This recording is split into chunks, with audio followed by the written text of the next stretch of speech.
Hey everyone, it's Dr. West and my friend Bree, and I'm excited for her to tell her story. The reason why we do this is because when everybody comes into the office, they want to know the answers of, what's wrong, can we fix it, how long, have you done it on anybody else? And I know Bree's story is going to resonate or touch someone out there that's just like her.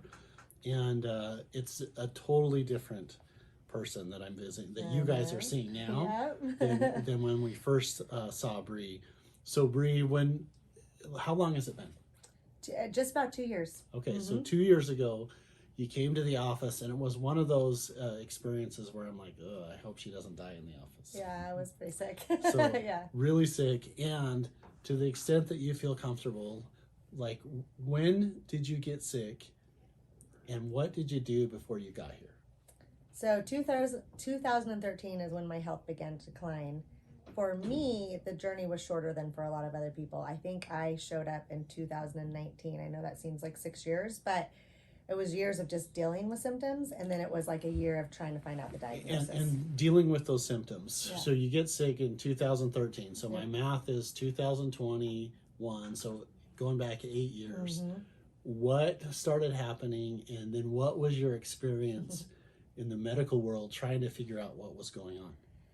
So the symptoms for a lot of people come here because symptoms are unusual. I mean, the first symptom I had was diarrhea, which doesn't seem unusual, but it was like, I can't figure it out. And then I had some brain things, thinking issues that I'd never had before on a level that was very puzzling to me and to my husband.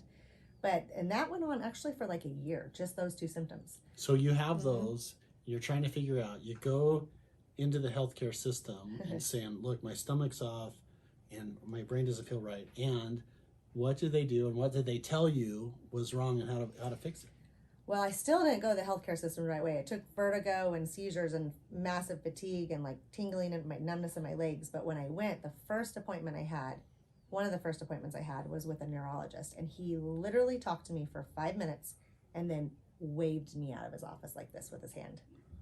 And he waved you out because Yeah. he said, you don't have what I have, or it's all in your head, I think he thought why would he do that? That I was just having panic attacks or something. Okay. Yeah, I don't actually really know because he never said, but he obviously didn't think there was anything wrong because he wouldn't have just got rid of it. All right, so he says, and does he say, go see your family practice? Does he say, Nope. Get a job? Does he Nope. say, He didn't go say take anything. a vacation? Nothing. He just literally ushered me out of his office. My husband, who is a really well-mannered, tempered guy, just looked at me and goes, that was very unusual.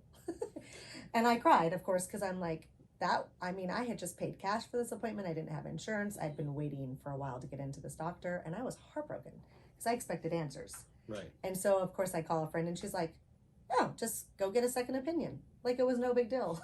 I'm like, oh, you can do that? All right, so do Yeah. you get a second I opinion? do, actually. I go to another neurologist, and it's a lady who's 9 months pregnant. I was literally like her last appointment before she had her baby. And she was amazing. But she didn't know what was wrong with me. But she was like, something's wrong. We can figure it out. The reason why you're having these issues is because your body's all messed up, and it's a whole body thing. No, you started off with your bowels upset, diarrhea first. Yep. Then you had brain fog. Yep. And then you threw in, I was having seizures and vertigo. Mm-hmm. So this is building up, and your neurologist, the first one was like, yeah, ushered me out. all right. And Yep. then the second one, the expectant neurologist, Yes. was really was good great. and said, okay, we got to figure out. But then what did she do, or what did she recommend? Well, because she had her baby, she wanted to send me to another neurologist. And Well, third time's the charm. yeah, and right? at that point, I had found a local MD Okay. who somebody told me to go to because they thought maybe I had Lyme, and he works with people with Lyme. Okay. So I went there, and he diagnosed me with Lyme. So I kind of dropped the neurology department. And the reason why I went to the neurology department is I went to the emergency room. Uh-huh. And so they referred me to the neurologist. Okay, so you see the Lyme specialist, a medical doctor Yeah.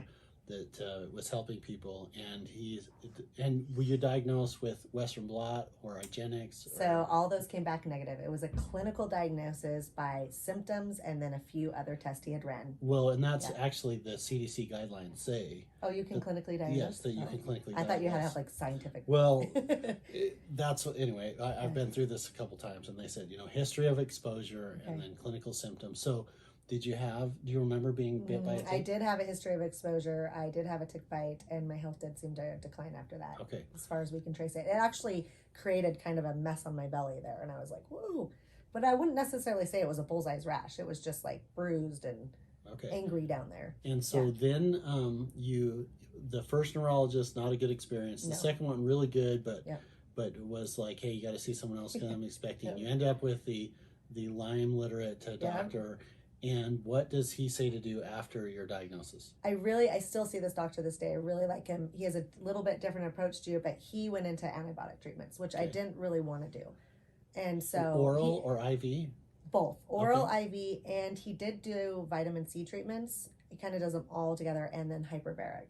Okay, so the antibiotics, I'm assuming they were like doxycycline or Rocephin. Do you remember? Yes. So Zithromax, okay, doxycycline, and then actually we did rifampin for a while, which I thought was going to kill me. Okay, so I hated that what stuff. happens when you get the rifampin antibiotic? What occurred? The first dose I took, I went to a wedding like 20 minutes later, and all of a sudden I felt like somebody had just drugged me up, like shot like some type of drug into me. They had to take me home. I mean, I was going to like say things I shouldn't.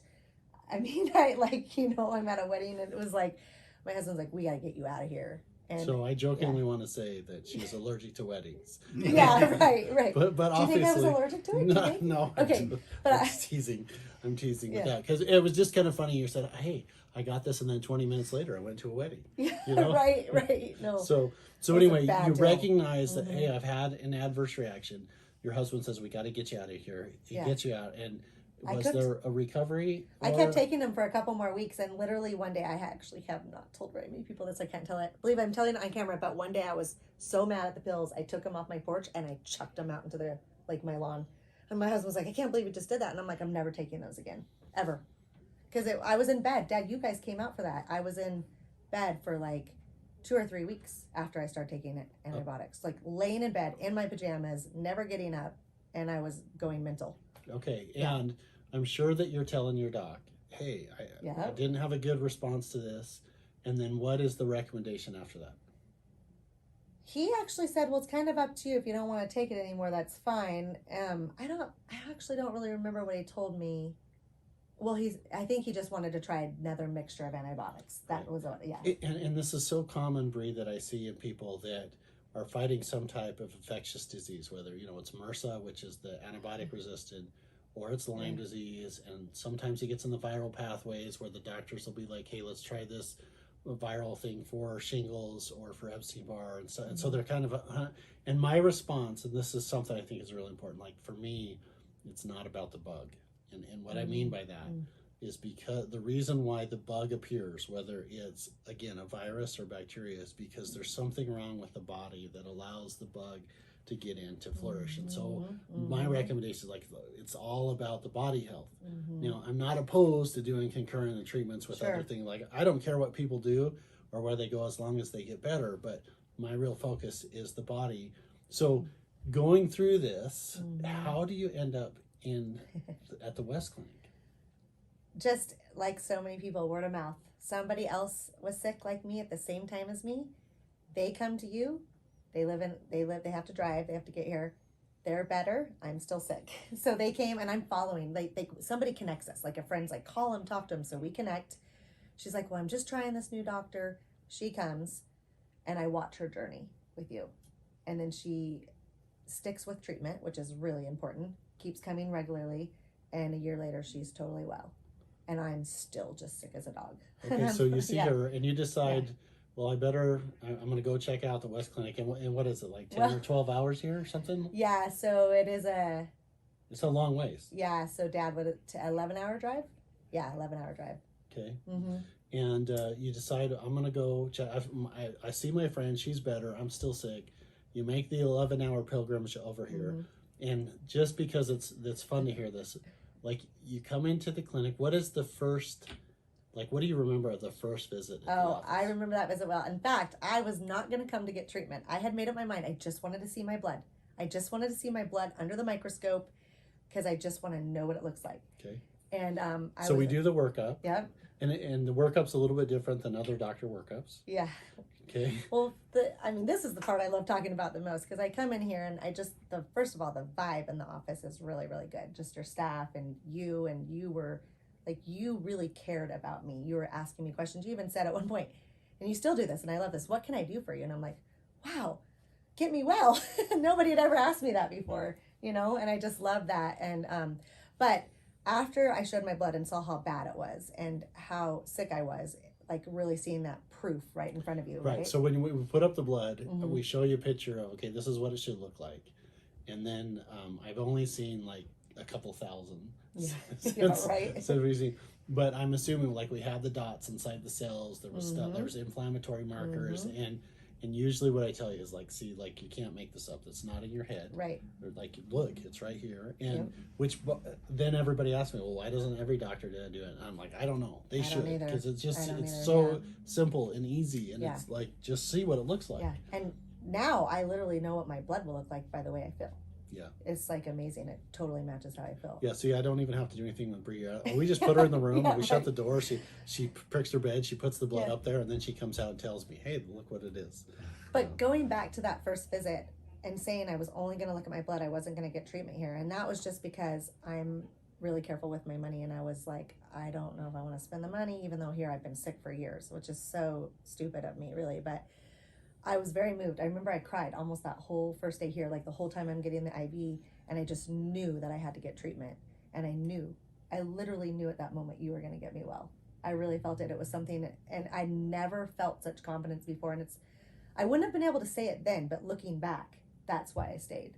Because there's something that you gave me in the way your confidence in what you're doing, the aura in the office, the scientific evidence of my blood and how I feel came together. And, at that point, I knew I'd get well. Hun, Dad, we all knew it. We were like, I'm going to get well. And I did. So she keeps referencing, Dad's over here off camera. Sorry. He said it was a bad hair day. He didn't have enough time to get makeup and some other things. So we're like, fine.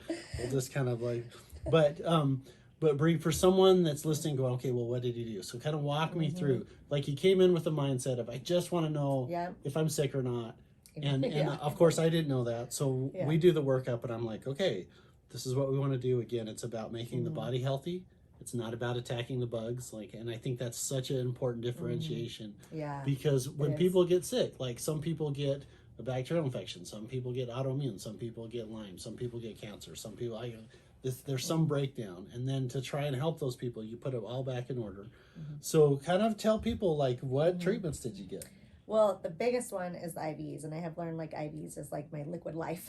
I love those things, and there was other things we did as well that were super powerful. Not initially, they were difficult for me to get through. Was neurotherapy, which is it's kind of a difficult therapy to explain to people. I always feel like, how do you explain this? And then there was some the homeopathic injection. Of course, acupuncture, which I also learned really works well. They mix the neurotherapy and the acupuncture. They kind of alternate between the two. And and then we did ozones. Yes. So to help people understand, so the first thing, the IV therapy that you call liquid life, like I love this because when people have been sick for a long time, trying to push pills into their sick stomach, which they're sick anyway, I do think there is a pathway and there is a way to do it. But when you skip the stomach and we start putting high nutrient concentration gradients into the body, so vitamin C, B5, B6, dilute hydrochloric acid, glutathione, magnesium, all these things, it helps to heal the body from the inside out. So, and by the way, like I do those too. And I try to do one every month, and I feel the same thing. It's like liquid life. I'm going to probably steal that in the future. Liquid life. Okay, and then because you've been sick for 6, 7, 8 years by the time we see you, like in your mind you're thinking, okay, I want to live up here and death's down here, so you're not dead, but your nervous system thinks I'm the same. And so to wake up the nervous system or reboot, we do that German neural therapy. And she said, look, it's hard to explain. So we take a syringe, a little tiny needle, we go to acupuncture and nerve reboot places. We take a special type of B vitamin, and what it does is it makes the nerves open, close, and reset. And it's always hard at first. Bree's not the only one. Like, it's like, what? what does he do? And it feels like little bee stings, or if you don't feel good, it can really hurt. But what's fascinating, just like you said, is then people are like on our follow-up visits are like, I have to have it. Oh yeah, Like that's part. Yeah, that's part of why I come back is Right. because I feel so much better now after I have them. Okay, Yeah, it's so like a boost. and again, we're trying to boost different organ systems of the body and different things like that. So we do that. We do neural therapy, and then the ozone therapy. I tell people, look, oxygen is one of the most underrated things available. So many times, infections and bad guys, they can't handle high oxygen environments. So that's like Yeah, what we're trying to right. do. So we can take blood and we can mix it with the oxygen. We can put it back in. That's a German treatment.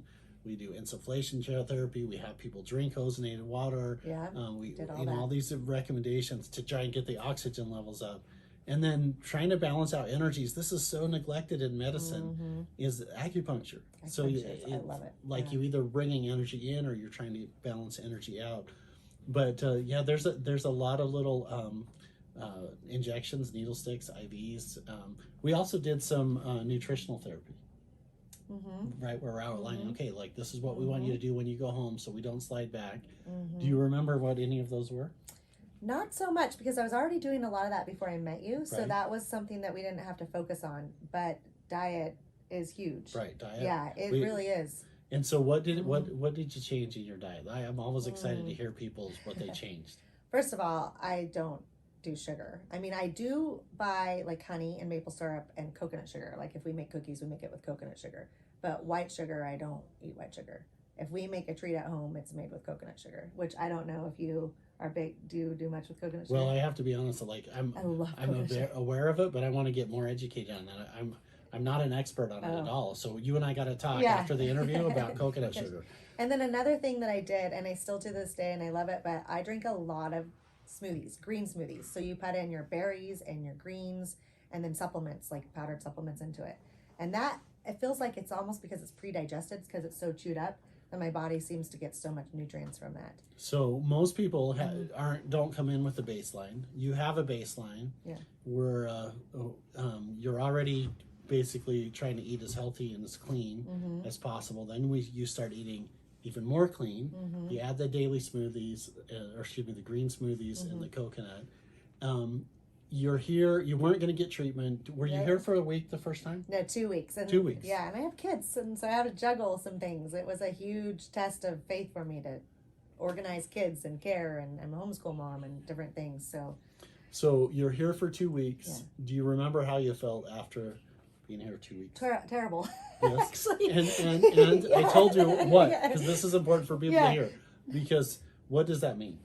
Well, it means you're herxing. I mean, it means it's working really. Because Right. I actually came alone, and my daughter said, "Oh, she can't be there alone. She's not. She needs someone to take care of her." And it was horrible. I was alone, and we never did that again. I always had someone. Well, and come part with of it me. too Yeah. is I tell people you're kind of like a clogged toilet. Right? Yeah. And Yeah. the only way you can drain the toilet, you have to stir things up.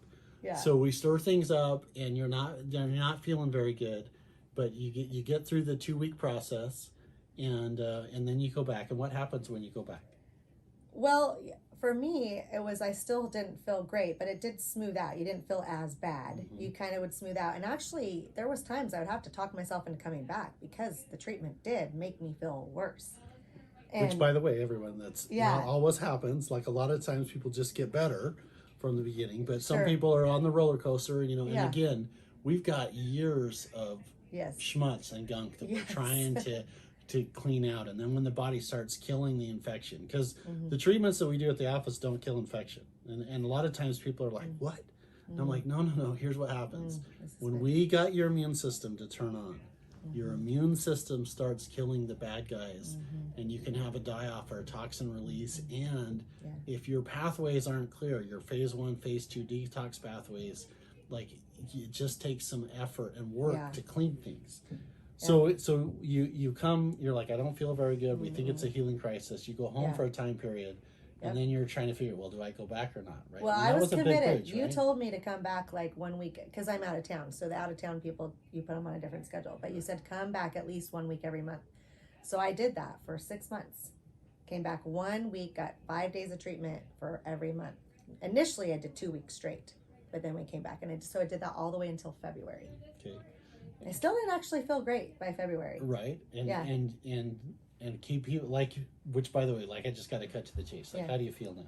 Well, I feel great now. Okay. Yeah. So just stay with me, everybody, Yes, on this exactly. film, right? She started off not Yeah. feeling very. She feels great now, but Yeah. like walk us through Yeah. what continued to happen, because it's just such an amazing story. So at this point, I had met, like, I love the IB room. You meet people, you learn a lot from other people and their stories. And one lady was like, stick with treatment. Don't give up. You're not going to get better. Everybody who doesn't stick with it regrets it. And so I really heard that. And I'm like, I'm not going to give up. So I kept coming back until I got to a place where I was maxed out.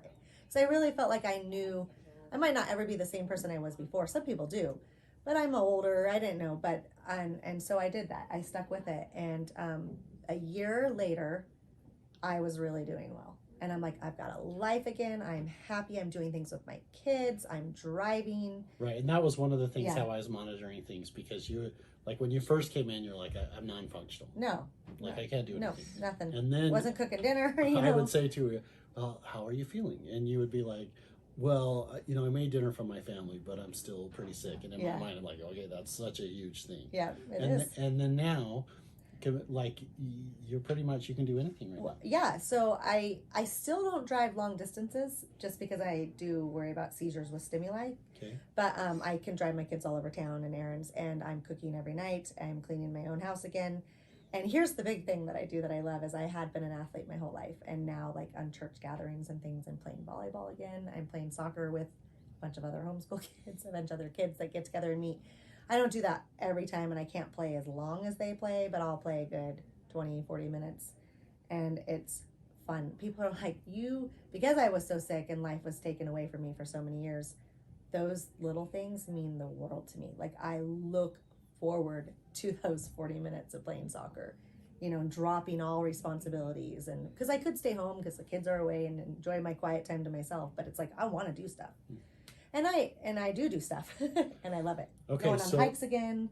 Yeah. So playing soccer, going on hikes again, Yeah. and before, like virtually, like I don't know if you were completely bedridden when I first saw you, but it was pretty much, yeah. like you were Like I could get up and shift around and maybe like put a load of laundry in, maybe wash a little bit of dishes, but I was miserable doing everything I was doing. What little I did, I was miserable. Okay, so Yeah. Bree, when we put these out, and people are in Florida, they're in Maine, they're in Washington, they're in Texas, they're in California, and they see this, could you share with them like what they can do to try and improve their function wherever they are? What like some of the lessons that you've learned being really, really ill? What would you share with people? First of all, you have to believe you can get better. Because if you don't believe you're going to get better, I don't know if you're going to get better. And I always believed I could get better. And then also there are things you can do at home. I mean, like you can change your diet, which is hard for Americans to do. Yeah, it's kind of like, it's honestly, hard. it's like changing your religion or wearing different underwear or something. I mean, it's like when we say that, people are like, oh, yeah, I could totally change. But like a lot of times people get in the habit of, I have tacos every Monday, I have lasagna Tuesday, I have casserole Wednesday, and then saying, wait a minute, let's do something. It's hard. So like I give you big props. You can change your diet. You can, and it is worth it. And then you really do need to find someone who can help you get well.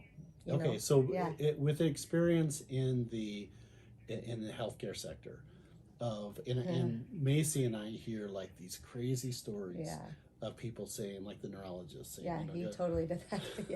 Or never forget it. But for someone searching for someone in Louisiana or Mississippi or whatever, like what advice would you give someone trying to find a healthcare provider that's going to help them? Is there any secrets or any things that you would suggest of how to interact with their healthcare provider? Boy, you need to feel comfortable with them, and you need to believe that they believe in what they're doing. And a lot of people are just going through the motions. They've just been trained a certain way, and they're going, and you want somebody who is passionate, and you want to feel that when you're talking to them. You want to feel that they believe they can get you well, and that they understand what's going on with you, and they care about you. And there are there are people out there that can do that, but I think those are harder to find. But if you want it bad enough, I really do think you find them.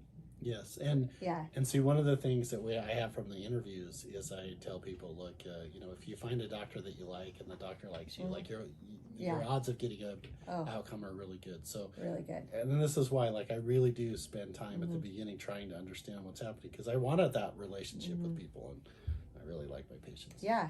You do like your patients. You really like it. And I like that you like all your patients. I like seeing that. All right. So, of course, I have to ask if someone's watching from, Virginia, or, I've even had people come from Australia and South Africa or whatever. Um, I do think it's worth coming here. So, can you speak to that? Like, if someone's watching and saying, man, maybe I should do it. I was going to mention that actually, because I did have to travel and I did have kids. And, I mean, my whole life, and it was hard, but it took years for me to be willing to travel and want to, to do those things. But it is totally worth it, because when you find someone who's doing something to really improve your body and who cares about you, you do need to just set that block of time and saying, I'm going to spend these 2 weeks. And I was actually telling someone today, I said, I asked people to help me, and a lot of people don't want to ask. I don't ask a lot of people to do a lot of things for me. But I didn't mind asking a few of my neighbors to drive my kids to this event while I was out of town. So I was treating myself, getting myself better, so I could become their mom again. And in the meantime, I did have neighbors. I just have great neighbors who ran my kids around for me and did things while my husband was working. And I just say, don't fear asking people to help, and don't fear taking the time out for yourself to get well. It is absolutely 100% worth traveling to someone who you know will get you well. So, Bree, on this pathway, you're in a good spot. Like, it's been life-changing for you. It's been life-changing for me. It's a really special relationship. I look forward to every time when you come here. I'm all like, when they told me you're on the schedule today, I'm like, okay, I can't wait to get caught up and to hear what's going on, and seeing who brought you over, and, touching base with your chauffeur, aka your dad. And just, touching base on that perspective. But when sometimes people have said to me that what they've learned from their illness is like amazing, or it's part of, and I've even had some people say, like, I was glad that I was sick because it made who I am, who I am today. But where you're at, like, with knowing what you know now, like, how do you perceive us keeping you healthy in the future? Because I don't need to see you that often. Like, I'm seeing you every 6 months or something. I just like coming back. No, so really, I am well and I am life, but I feel like it's healthy to come back and get boost to keep my system operating, because I don't have the best immune system. That's why I got to where I was. And so when I come back, I'm trying to come back every like 3 to 6 months and get a boost. And I really have believed that works for me. I don't know if everybody needs that, but I know that it works totally well for me. Well, I tell people, in a perfect world, pretending that they didn't live, hundreds or thousands of miles away, every, quarter, maybe twice a year. Just kind of depends on what people's circumstances allow. Just curious, your husband's perspective on this whole journey. I didn't want to feel, even though he's not here, I didn't want to feel neglected. Like, what would be some insight or some stuff that your husband would say about this process? Well, he's really loves you just because I did get well. And but he would completely support anyone. Like, he carried the load when I was gone, and he's more than happy to do that for me if it meant getting me well. So I just feel like, if there's people in your life, and not everybody has people, and that's unfortunate, but if there are people that can carry the load, please carry the load for them so they can get well, because now I'm back. And now I'm making dinners, and he's doing projects outside all day, out in the evenings. Before, he was cooking dinner every night. And so he's really, really grateful to have me back. And trials are difficult, but I wouldn't trade this trial for the world, because I am a way better person, and I'm way more compassionate. I was not a compassionate person before this. And now when I hear about people, I do feel it for them. Wow, that's not easy. Physical things are difficult to go through, and they affect your whole body, your mind, your everything. And so, and I've just matured a lot through it. You just mature, you grow up, and I know what I want, and I know I want to stay well, and I'm willing to spend some money on myself finally. That's a big thing about recognizing that, and this is something that I talk to people about in the office all the time, is so many times people feel unworthy, or they don't feel like, oh my gosh, my husband and my kids, or my wife and my kids, like, they need the resources. and I, in a nice way, I try and tell them, look, I don't want you to be narcissistic or selfish, but you do recognize that the most important person in your life is you. Yeah. You know, and sometimes people just need a little bit of nudge of saying, like, you're worth it. You're worth loving and giving love and receiving love and allowing people to help you. Like it's beneficial. Like, what an amazing statement of saying, like, I wouldn't ask for help before. Yeah. And now I've asked for help. Yeah, absolutely. All right, so wrapping things up, Bree, what a fun experience and interview. And again, everyone, I was so excited to see her when the girls told me she's on the schedule today. I was like, it's like one of my friends coming for a visit. Yeah. And with that being said, any final takeaways from someone watching this, either local or far away, that's dealing with some chronic health condition? Any last minute advice? Don't give up. Don't give up at all. I mean, learn from it, whatever you can, but don't give up. Yeah. So Winston Churchill, never, ever give up. So Dr. West and Bree, wrapping up, what happens in the trenches, being sick literally for 6 years, getting to the office, recognizing like it's not an instantaneous fix. Yeah. This beautiful, amazing outcome where you have someone that's like, look, life is back, my energy's back. I can do my mom things. I can soccer. Yeah. I have the better relationship with kids, with her neighbors, and man, what a neat journey. And I'm feel really grateful that I was able to be a little bit a part of this. So Dr. West and Bree signing out at the West Clinic. We'll see you guys next Thursday, 5 o'clock. We try and bring someone inside the trenches so you're hearing your story. We'll see you guys on the next amazing video.